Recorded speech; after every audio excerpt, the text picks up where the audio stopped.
Assalamualaikum warahmatullahi wabarakatuh.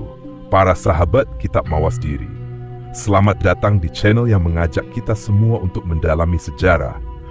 Pada episode kali ini, kita akan menyelami kisah yang penuh dengan perjuangan dan ketegangan, yaitu pemberontakan Sunan Kudus terhadap Kesultanan Pajang. Sunan Kudus, seorang wali yang dikenal dengan kebijaksanaan dan dedikasinya terhadap agama, terlibat dalam konflik besar yang mengguncang tanah Jawa. Konflik ini bukan hanya soal perbedaan politik, tetapi juga menggambarkan peran penting agama dalam pembentukan kekuasaan dan bagaimana kekuatan moral seringkali lebih kuat daripada kekuatan militer. Bersama-sama, kita akan mengungkap bagaimana perjuangan ini membawa perubahan besar dalam peta politik dan sosial di Jawa. Setelah runtuhnya Kesultanan Demak, dinamika politik di Jawa memasuki babak baru. Peralihan kekuasaan dari Demak ke Pajang tidak hanya ditentukan oleh kekuatan militer, tetapi juga oleh pengaruh politik dan legitimasi budaya. Sultan Hadiwijaya, yang sebelumnya dikenal sebagai Jaka Tingkir, memainkan peran utama dalam membangun fondasi Kesultanan Pajang. Jaka Tingkir adalah seorang pemuda cerdas dan pemberani yang berasal dari Pengging. Ia merupakan keturunan Brawijaya dari Majapahit yang memberikan legitimasi silsilahnya di mata masyarakat Jawa. Awalnya ia berada di bawah perlindungan Kesultanan Demak dan berhasil menarik perhatian Sultan Trenggana karena keahliannya dalam strategi militer dan kepemimpinan. Setelah Trenggana wafat dalam ekspedisi militer ke Panarukan, Demak mengalami kekacauan politik akibat perebutan kekuasaan di antara pewaris takhta. Situasi ini memberikan peluang bagi Jaka Tingkir untuk memperkuat posisinya. Dengan dukungan para adipati dan pasukan setianya, Jaka Tingkir berhasil merebut kendali atas Demak dan memindahkan pusat pemerintahan ke Pajang yang terletak di pedalaman Jawa Tengah. Langkah ini tidak hanya strategis dari segi pertahanan, tetapi juga simbolis. Pajang terletak jauh dari pengaruh maritim Demak yang mulai melemah akibat persaingan di jalur perdagangan. Pemindahan ini menandai pergeseran orientasi politik Jawa dari kerajaan pesisir menuju kekuasaan agraris di pedalaman. Setelah naik takhta sebagai Sultan Hadiwijaya, ia memulai berbagai upaya untuk memperkuat legitimasi Kesultanan Pajang.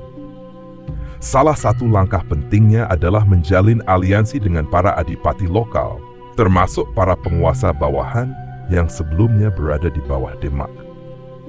Ia juga mempererat hubungan dengan kalangan ulama dan santri, melanjutkan tradisi Islam yang telah ditanamkan oleh Kesultanan Demak.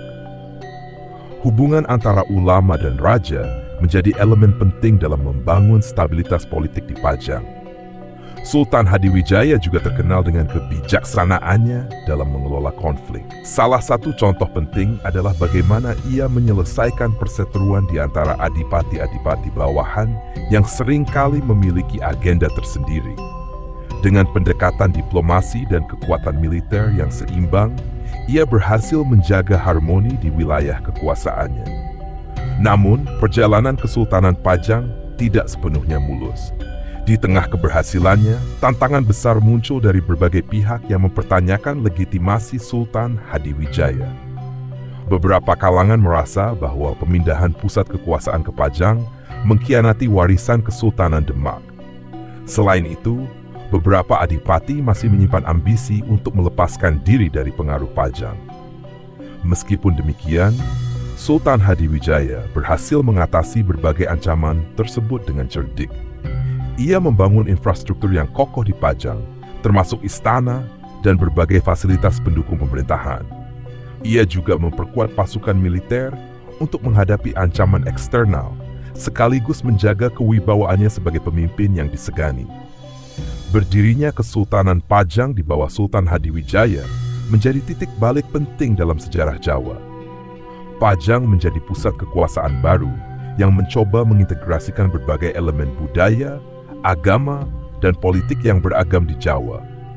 Keberhasilannya dalam mendirikan kerajaan ini bukan hanya soal kekuatan militer, tetapi juga kepiawaian diplomasi dan visi strategisnya dalam menjaga stabilitas politik di tanah Jawa. Babak baru ini membuka jalan bagi berbagai dinamika yang kelak akan menjadi cerita utama dalam sejarah Kesultanan Pajang, termasuk hubungan yang rumit dengan Sunan Kudus. Sunan Kudus adalah salah satu tokoh sentral dalam sejarah Islam di Jawa. Dikenal sebagai wali yang memiliki peran penting dalam penyebaran Islam dan dalam dinamika politik Kesultanan Demak. Nama aslinya, Jafar Shadiq, menggambarkan kebijaksanaannya dalam memadukan ajaran Islam dengan budaya lokal Jawa. Sunan Kudus bukan hanya seorang ulama yang dihormati, tetapi juga seorang pemimpin yang memiliki pengaruh besar di kalangan rakyat dan para pemimpin Kesultanan Demak. Sebagai salah satu dari Wali Songo, Sunan Kudus memainkan peran utama dalam memperkuat ajaran Islam di wilayah pesisir utara Jawa, terutama di Kudus, yang menjadi pusat dakwahnya. Ia dikenal karena pendekatannya yang lembut dan bijaksana dalam menyampaikan ajaran Islam. Salah satu metode dakwahnya yang terkenal adalah memanfaatkan simbol-simbol budaya Hindu-Buddha yang masih kuat di masyarakat Jawa saat itu. Contohnya adalah Masjid Menara Kudus yang dibangun dengan arsitektur perpaduan antara Islam dan budaya lokal. Menara masjid tersebut menyerupai candi, sehingga memudahkan masyarakat yang sebelumnya menganut agama Hindu-Buddha untuk menerima Islam tanpa merasa terasing. Selain menjadi pemimpin agama, Sunan Kudus juga seorang pemikir yang kritis. Ia sering memberikan nasihat kepada para penguasa Kesultanan Demak, termasuk Sultan Trenggana. Dalam konteks politik, perannya sangat signifikan sebagai mediator antara ulama dan pihak kerajaan. Sunan Kudus dikenal sebagai tokoh yang menjembatani kepentingan agama dan pemerintahan. Hubungan dekatnya dengan Sultan Trenggana memperkuat pengaruhnya dalam pengambilan keputusan penting kerajaan, terutama yang berkaitan dengan kebijakan keagamaan. Namun, hubungan Sunan Kudus dengan Kesultanan Demak tidak selalu harmonis. Setelah wafatnya Sultan Trenggana, Demak mengalami pergolakan politik yang dipicu oleh perebutan takhta di antara para pewarisnya. Sunan Kudus, yang memiliki kedekatan dengan keluarga kerajaan, terlibat secara tidak langsung dalam konflik ini. Ia seringkali menjadi penengah dalam perselisihan yang terjadi, meskipun tidak semua pihak menghargai upayanya. Peran Sunan Kudus dalam masyarakat juga sangat menonjol. Ia tidak hanya dihormati sebagai ulama, tetapi juga sebagai tokoh yang mampu memberikan perlindungan moral kepada rakyat. Pengaruhnya melampaui batas wilayah Kudus, menjadikan dirinya salah satu pemimpin spiritual yang paling berpengaruh di Jawa. Ia dikenal adil dan bijaksana dalam menyelesaikan berbagai masalah sosial, mulai dari sengketa tanah hingga permasalahan keagamaan. Ketika Kesultanan Demak mulai melemah dan pusat kekuasaan berpindah ke Pajang di bawah Sultan Hadiwijaya, posisi Sunan Kudus tetap kuat. Meskipun tidak memegang kekuasaan politik secara langsung, ia memiliki pengaruh yang besar di kalangan masyarakat, terutama di daerah pesisir utara Jawa. Namun, pemindahan pusat kekuasaan ke Pajang dianggap oleh Sunan Kudus sebagai pengkhianatan terhadap warisan Kesultanan Demak yang telah ia perjuangkan bersama para wali lainnya. Hubungan Sunan Kudus dengan Kesultanan Pajang menjadi semakin rumit ketika ia merasa bahwa Sultan Hadiwijaya kurang menghormati tradisi dan nilai-nilai Islam yang telah ditanamkan oleh Kesultanan Demak. Hal ini perlahan-lahan memicu ketegangan yang pada akhirnya menjadi salah satu akar dari pemberontakan Sunan Kudus terhadap Pajang. Sebagai salah satu wali besar di Demak, Sunan Kudus tidak hanya dikenang karena kebijaksanaan dan ajarannya, tetapi juga karena peran pentingnya dalam mempertahankan nilai-nilai Islam di tengah dinamika politik Jawa. Hubungan yang kompleks dengan Kesultanan Demak dan Pajang menjadi kunci untuk memahami konflik besar yang kelak melibatkan dirinya dan Kesultanan Pajang. Hubungan antara Sunan Kudus dan Sultan Hadiwijaya awalnya diwarnai oleh rasa saling hormat dan kerjasama. Sunan Kudus, sebagai salah satu wali Songo yang dihormati, memiliki pengaruh besar dalam kehidupan sosial dan spiritual masyarakat Jawa. Di sisi lain, Sultan Hadiwijaya, sebagai penguasa baru Kesultanan Pajang, memerlukan dukungan moral dan legitimasi dari tokoh-tokoh agama seperti Sunan Kudus untuk memperkuat kedudukannya. Namun, seiring waktu, perbedaan visi terkait pemerintahan, agama, dan kekuasaan mulai munculkan ketegangan yang mengarah pada konflik terbuka. Salah satu penyebab utama kerenggangan hubungan ini adalah perbedaan pandangan mengenai konsep kekuasaan. Bagi Sunan Kudus, pemerintahan harus berjalan selaras dengan ajaran Islam.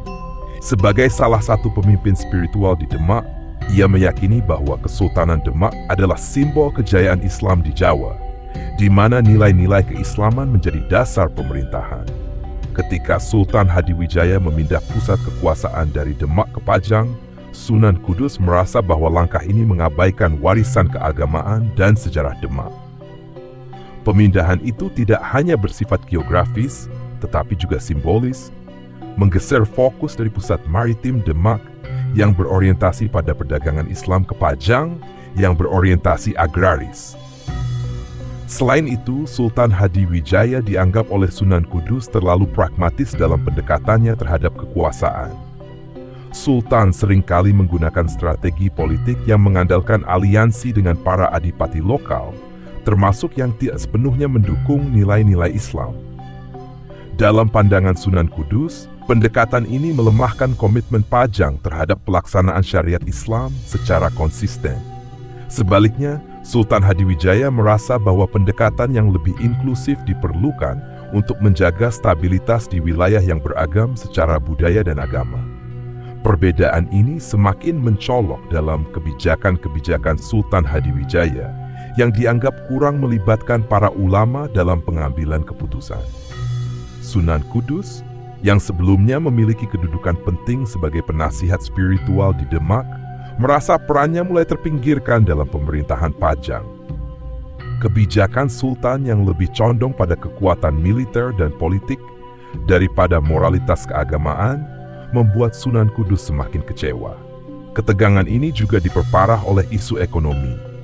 Pajang, dengan orientasi agrarisnya, lebih memusatkan perhatian pada pengelolaan hasil bumi di pedalaman. Sebaliknya, Kudus, sebagai wilayah pesisir yang masih erat kaitannya dengan tradisi maritim Demak, mengandalkan perdagangan sebagai sumber utama penghidupan. Perbedaan prioritas ini menciptakan persaingan kepentingan antara Pajang dan Kudus. Beberapa sumber mencatat bahwa Sultan Hadiwijaya mulai memberlakukan kebijakan yang dianggap merugikan wilayah pesisir, termasuk Kudus. Kebijakan tersebut memperburuk hubungan antara kedua pihak. Di sisi lain, Sunan Kudus tetap berusaha mempertahankan posisinya sebagai pemimpin spiritual yang independen. Ia terus memperjuangkan ajaran Islam di wilayah Kudus dan sekitarnya, yang membuatnya tetap mendapatkan dukungan luas dari masyarakat.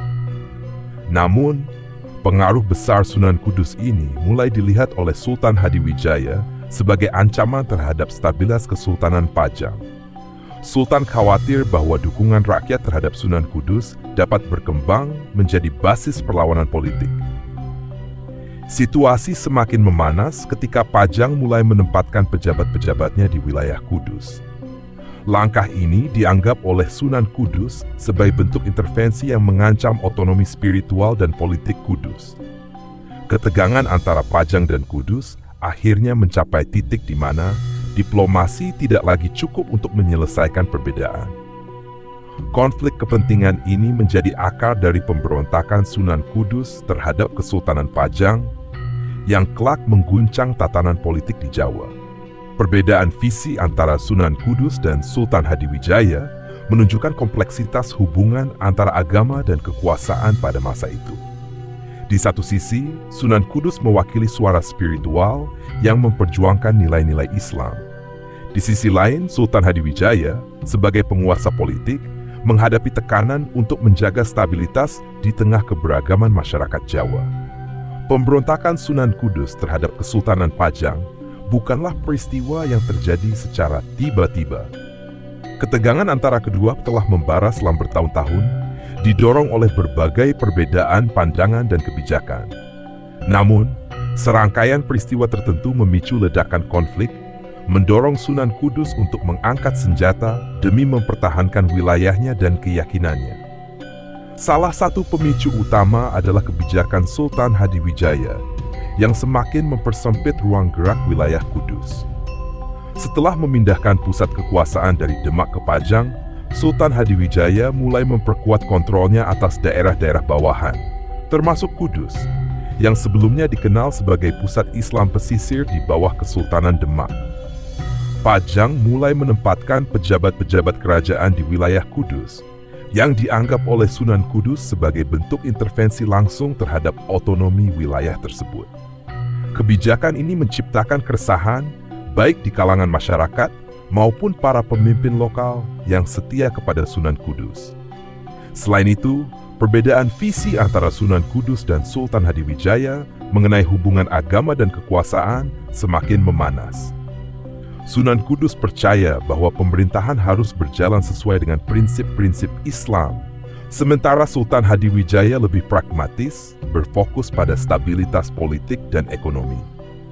Ketika Sultan mulai mengesampingkan peran ulama dalam pemerintahan, Sunan Kudus merasa bahwa nilai-nilai Islam yang telah diperjuangkan oleh Kesultanan Demak mulai diabaikan.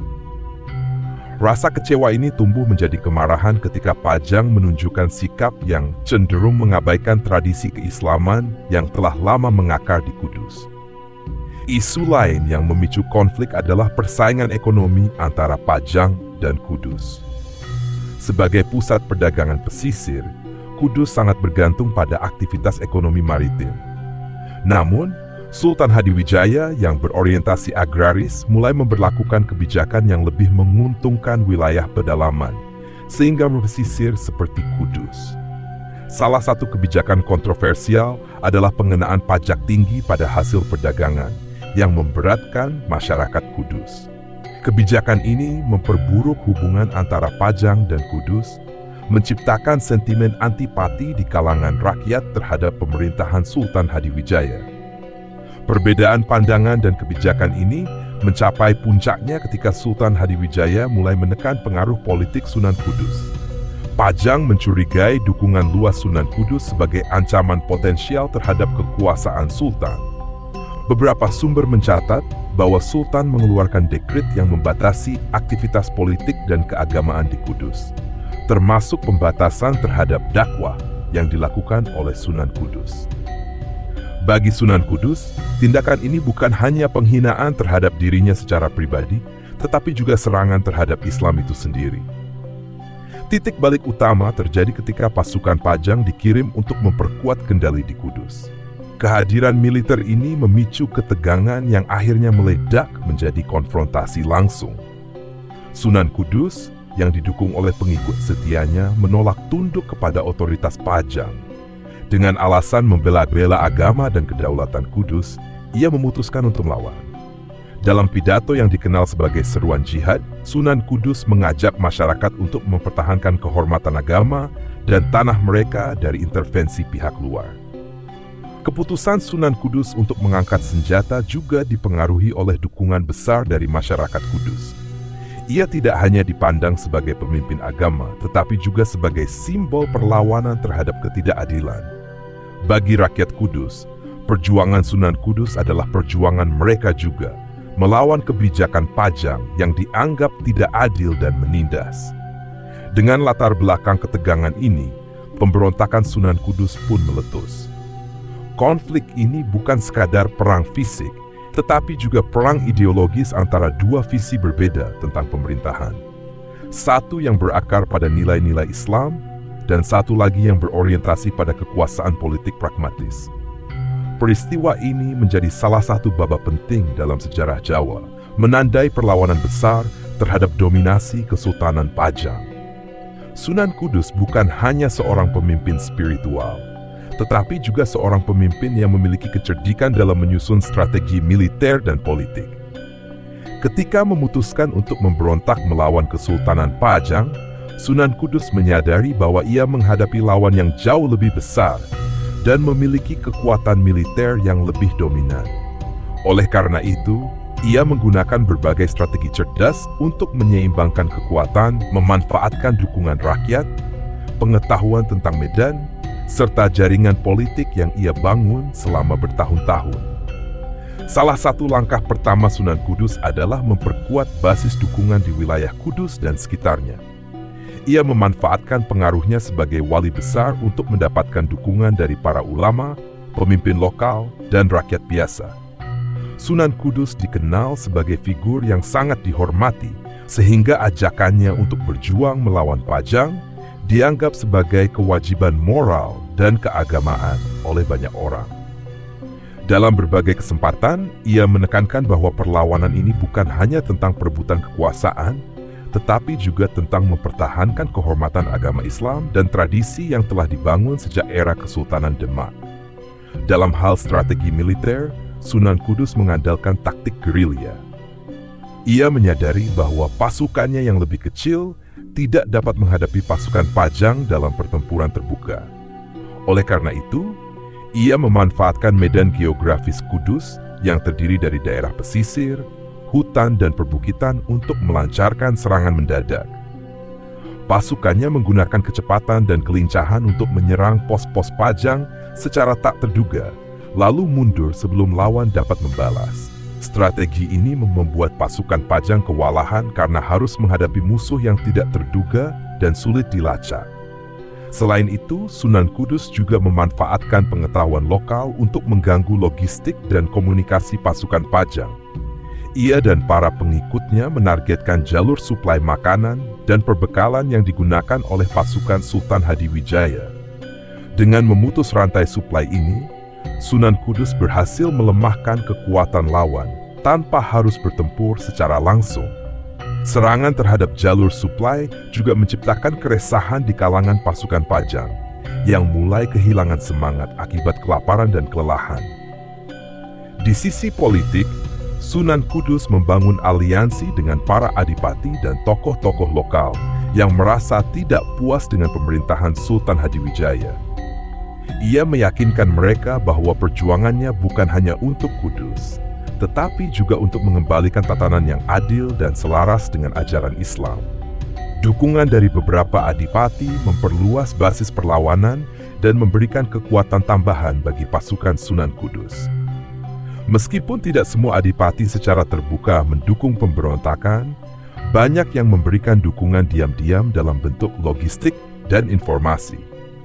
Di samping itu, Sunan Kudus juga memanfaatkan propaganda untuk membangun semangat juang rakyatnya. Ia dan para pengikutnya menyebarkan pesan-pesan keagamaan yang menekankan bahwa perjuangan mereka adalah bagian dari jihad untuk mempertahankan kebenaran. Pesan-pesan ini disampaikan melalui khutbah, syair, dan simbol-simbol keagamaan yang berhasil memobilisasi rakyat untuk ikut serta dalam perlawanan. Dukungan rakyat ini menjadi salah satu kekuatan utama yang membuat perlawanan Sunan Kudus sulit dipadamkan oleh pasukan Pajang. Sunan Kudus juga menunjukkan kecerdasan taktis dalam memilih waktu dan tempat untuk melancarkan serangan. Ia memanfaatkan momen ketika pasukan Pajang sedang tersebar di berbagai wilayah untuk memperkuat kekuasaannya, sehingga tidak dapat sepenuhnya berkonsentrasi di Kudus. Serangan mendadak yang terkoordinasi dengan baik memaksa Pajang untuk terus bertahan, menguras tenaga dan sumber daya mereka. Dengan kombinasi strategi militer yang cerdas, penguasaan medan, dukungan rakyat, dan kemampuan diplomasi, Sunan Kudus mampu memberikan perlawanan yang signifikan terhadap Kesultanan Pajang. Meski menghadapi kekuatan yang jauh lebih besar, Sunan Kudus menunjukkan bahwa semangat dan strategi yang tepat dapat mengubah jalannya pertempuran. Perjuangan ini tidak hanya menjadi simbol perlawanan terhadap ketidakadilan, tetapi juga bukti keberanian seorang pemimpin yang berjuang demi keyakinannya. Pertempuran antara pasukan Sunan Kudus dan Kesultanan Pajang menjadi salah satu episode paling dramatis dalam sejarah konflik ini. Ketegangan yang telah lama membara akhirnya meletus menjadi bentrokan besar di sekitar wilayah Kudus.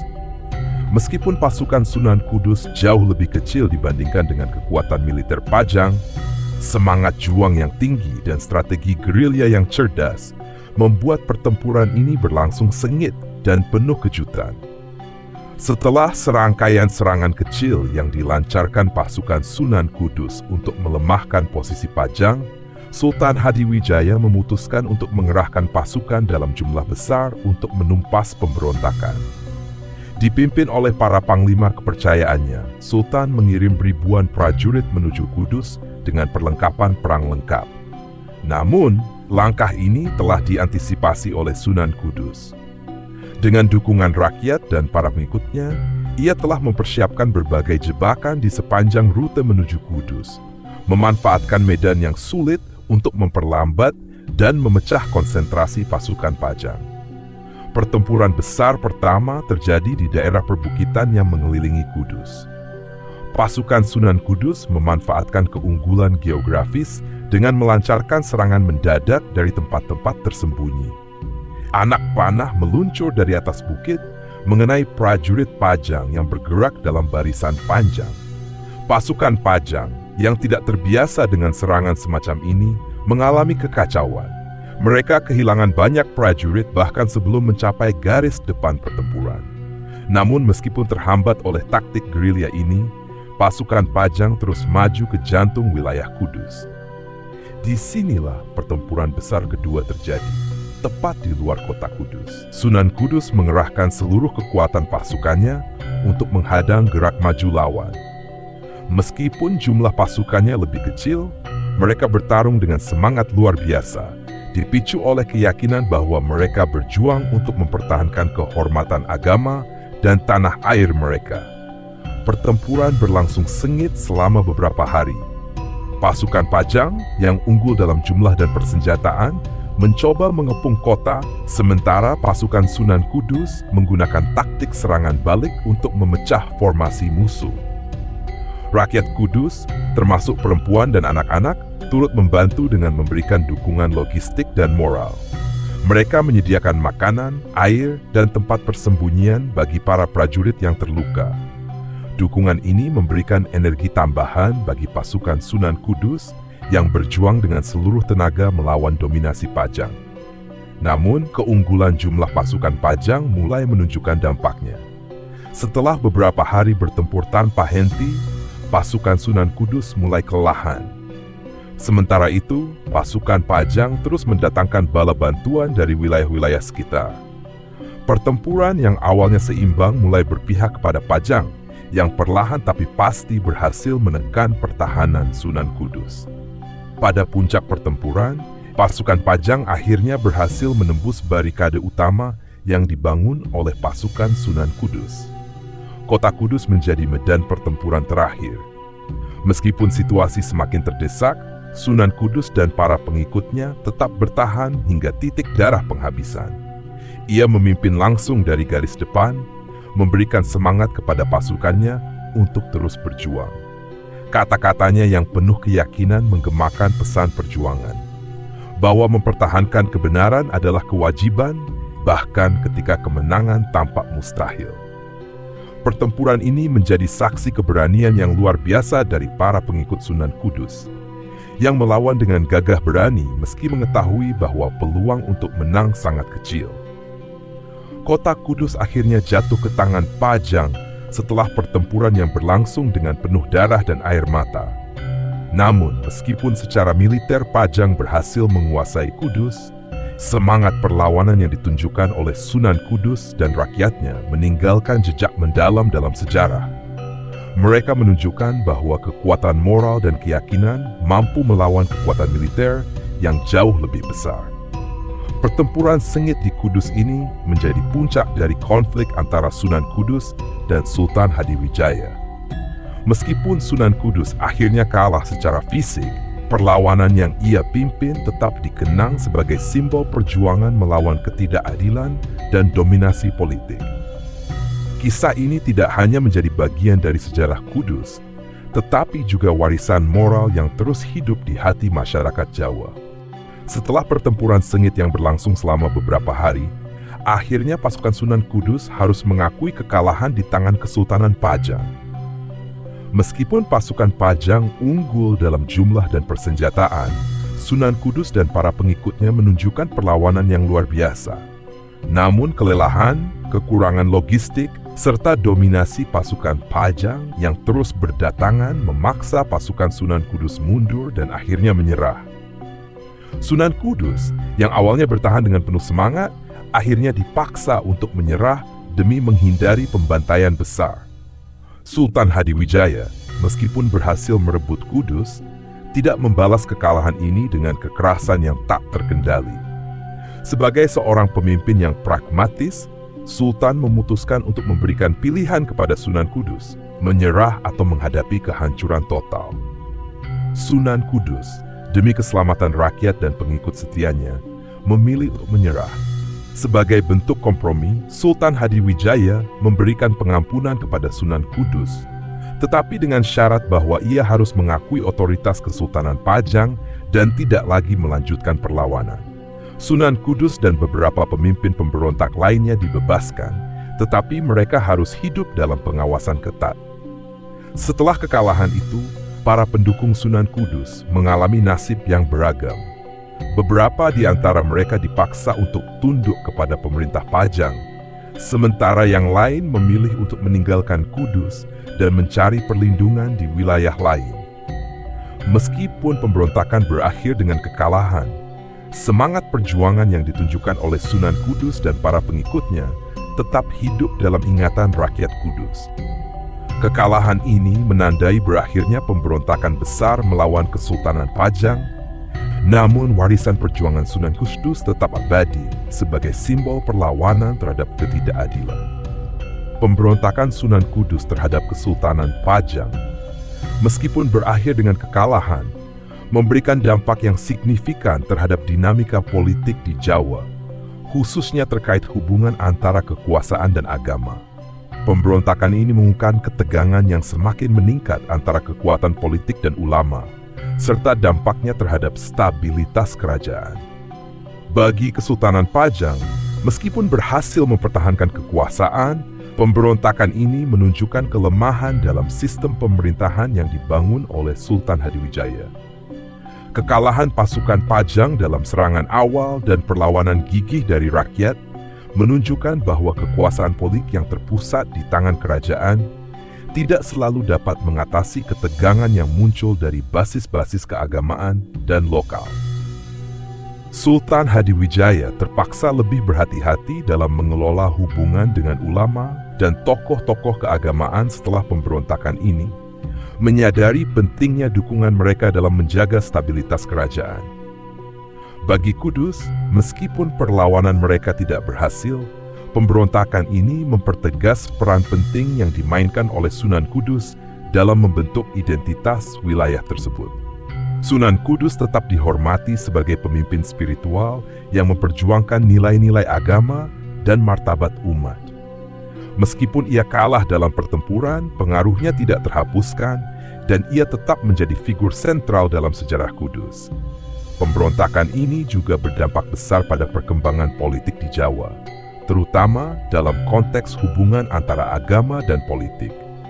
Setelah pemberontakan, para penguasa semakin menyadari bahwa kekuasaan tidak bisa hanya bergantung pada kekuatan militer, tetapi juga pada dukungan ulama dan rakyat.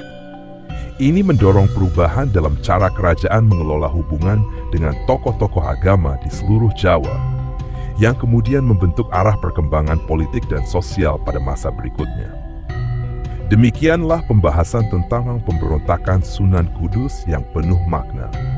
Meskipun berakhir dengan kekalahan, perjuangan Sunan Kudus tetap hidup dalam ingatan kita sebagai simbol perlawanan terhadap ketidakadilan dan kekuatan agama yang tak terpisahkan dari politik. Semoga kisah ini memberikan kita inspirasi untuk terus memperjuangkan nilai-nilai kebenaran dan keadilan dalam kehidupan sehari-hari. Jangan lupa untuk like, share, dan subscribe agar tidak ketinggalan kisah-kisah bersejarah lainnya yang penuh pelajaran hidup. Sampai jumpa di episode berikutnya. Semoga kita selalu diberi pemahaman dan hikmah dalam setiap langkah kita. Wassalamualaikum warahmatullahi wabarakatuh.